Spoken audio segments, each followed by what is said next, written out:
Now we will show you the graphical display on a volume control mode with these settings: a tidal volume of 500 ml, respiratory rate of 12, PEEP of 3, FIO to 40%, and IE ratio 1 is to 3.3, no pause time, and there you look that there is a fixed inspiratory time of 1.16 seconds.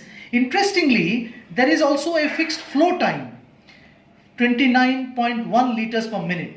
Because in volume control mode, we are assured of a particular amount of volume in a particular amount of time. In this, we are assured that 500 ml of volume will be delivered in 1.16 seconds, and the ventilator calculates that if we can maintain a flow rate of 29.1 liters per minute, it will be able to deliver that amount of volume. So basically, the ventilator works in a fixed flow mode. And how does this show on a graph? We will show you when we get into the graphical display.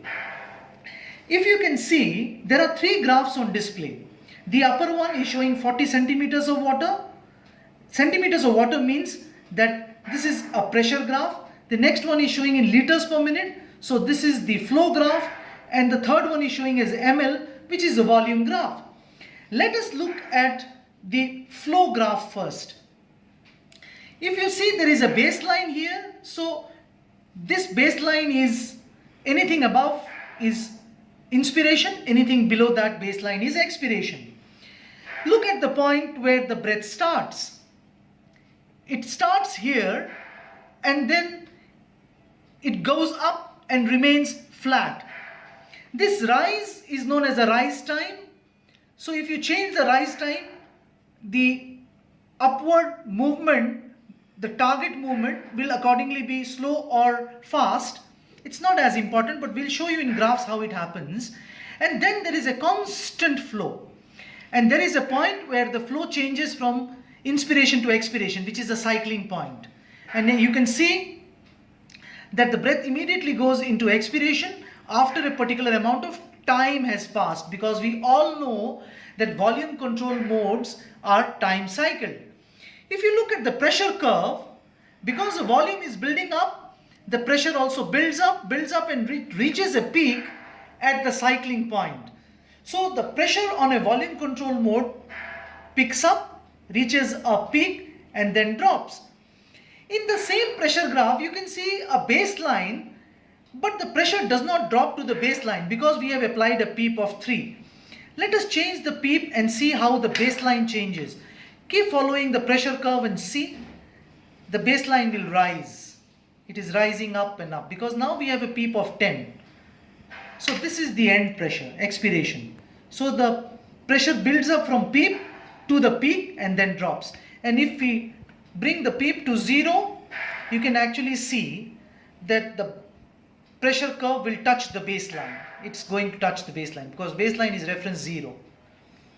So just by looking at the pressure curve, you know that whether there is an application of PEEP or not and how much PEEP has been applied.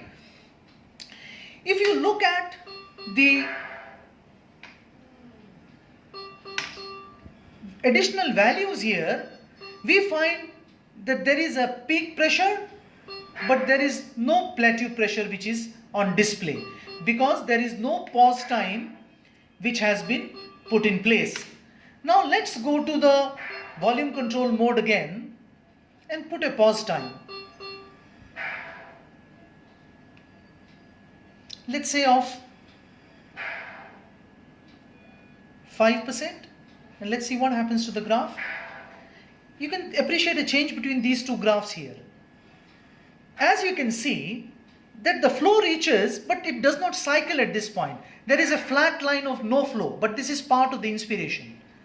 So the inspiration flow ends, but the inspiration doesn't end.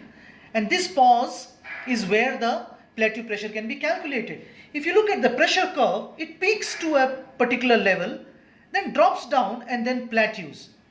The name is actually derived from this plateau which forms on the pressure curve, and this is the plateau pressure. If you look at the graph, you can actually see a plateau pressure in display. 32 as the peak pressure and 24 as the plateau pressure. The difference between the peak and the plateau tells you about the presence of airway resistance.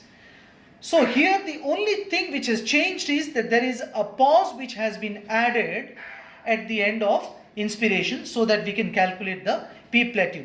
We can also do it by making the pause time 0. We go on to the graph, and when we do the inspiratory hold maneuver, we can see then also, let's say we have pressed the inspiratory hold button. Yeah, you can see a pause. I will do it again. We can see it in this graph. So you can see a pause coming. As soon as the pause comes, there is a plateau pressure which comes on display. So the all important part that we have to know is the flow pattern is square wave pattern, because we know that the ventilator fixes a flow rate so that it can deliver it in a particular amount of time, and the pressure curve is one which rises up and reaches a point, and all these points are cycling points. So you can see volume delivery is not much to know about, but you see there is a constant build up of volume till it reaches a peak, and again it goes to expiration. That's done.